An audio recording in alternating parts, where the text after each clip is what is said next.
What's up, guys? It's MB Boxing, and today I'm going to be predicting the outcome of Joe Joyce versus Carlos Takam, and this is going to be a 12-rounder in the heavyweight division, and this fight is going to be Saturday, July 24th from the SSE Arena in Wembley, London, England, and this fight is going to be broadcasted on Fight TV, and to get into both fighters' resumes, Joe Joyce, fighting out of the United Kingdom, holds a record of 12 wins, no defeats, with 11 wins coming by way of knockout. He's currently ranked number 14 by BoxRec in the heavyweight division.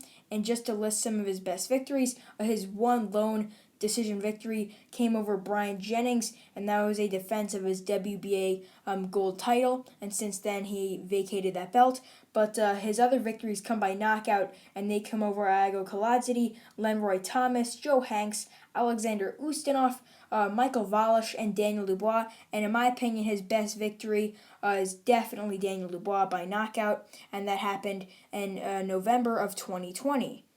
And again, his opponent's resume, Carlos Takam, who holds a record of 39 wins, 5 defeats, and 1 draw, with 28 wins coming by way of knockout. He's fighting out of France, and he's currently ranked number 24 by BoxRec in the heavyweight division. And his one lone draw came to Mike Perez, and his losses come to Gregory Tony by unanimous decision, Alexander Povetkin by knockout.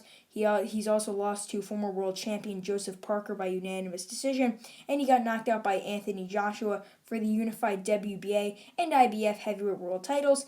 And he's also lost to Derek Chisora by knockout, and that knockout was brutal. He got caught with a hook, could not continue, stayed down for the count, and that was it. And I believe the stoppage happened in the 8th round.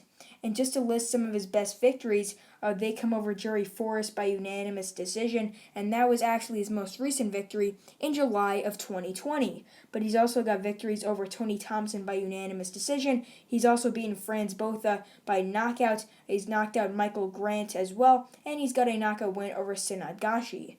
In my opinion, this fight is going to be one-sided in favor of Joe Joyce. I mean, he's the younger man, but not by that much, because when you realize Joe Joyce isn't really any spring chicken, he's got 12 pro fights, but you got to remember he had an extensive amateur background. That's why he's 35 years old with such few pro fights. But Takam, I believe he's like 40, maybe even 41 years old, something like that, anywhere from like 39 to 41.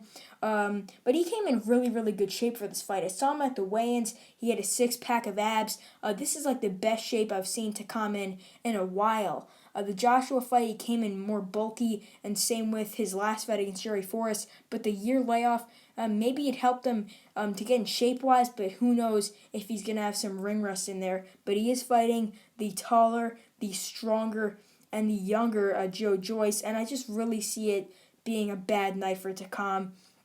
I mean, Joyce is very, very slow and flat-footed in my opinion. He sort of fights like a zombie. He just really just stays up, takes a lot of punishment. Like against Dubois, the earlier rounds was just him sitting there like a punching bag and just eating so many shots to the jaw, to the body, and he took them, and he didn't even show that much damage at all on his face, and he wasn't even hurt many times in that fight. But against Takam, I just see him coming forward, pushing him against the ropes, similar to what he did against Michael Valish. I know Valish isn't really much of a great opponent at all, but I know Takam is better than Valish, but I just see Takam just getting battered on the ropes. I do see him lasting a while, though, because he's a very, very durable fighter. Most of the time when he's been stopped, it's happened late. I believe the Joshua fight was in the 11th round. The Chisora fight, as I mentioned before, was in the 8th round. And I believe the Povetkin fight was pretty late as well. Correct me if I'm wrong in the comments. But, yeah, I just see Joe Joyce winning every single round up until like the 8th round, maybe even the 9th round, or 10th, 11th, or 12th, where just Joe Joyce lands a brutal combination, possibly dropping Takam or just letting the referee in there to stop the fight. But, yeah, I just can't really see Takam winning this one. I mean, Joe Joyce, he's on his way to possibly fighting for a world title next, maybe even an interim title, because you got to remember, Joyce was really supposed to fight Alexander Usyk. I mean, this whole thing was with Joshua fighting Fury. That fell through due to the arbitration between Wilder and Fury for their third fight. And then Joshua was left with the WBO mandatory, I believe, is Alexander Usyk. So instead of Usyk fighting Joyce for the interim WBO title, which was ordered by the WBO, and I did make a video on that, so I would appreciate it if you guys could go check the one out. But yeah, that didn't happen because obviously Joshua had no opponent after the arbitration win in favor of Deontay Wilder, which now means Usyk's fighting Joshua, and Joe Joyce is now left with not really any top 10 or even top 15 opponent. But Takam, I mean, he's not a bad fighter in any sense. I mean, if it was Takam maybe 5-6 years ago, it could be a really, really competitive fight because in my eyes that was like Takam's prime.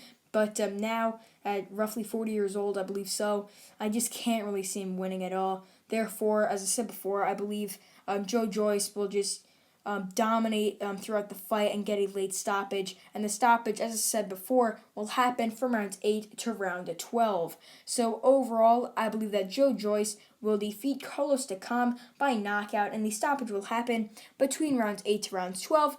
Therefore, Joe Joyce will get his 13th victory, 12th by knockout, and to possibly fight for a world title next. And yeah, that's really it. I'm MB Boxing. Thanks for watching, and I'll see you guys later.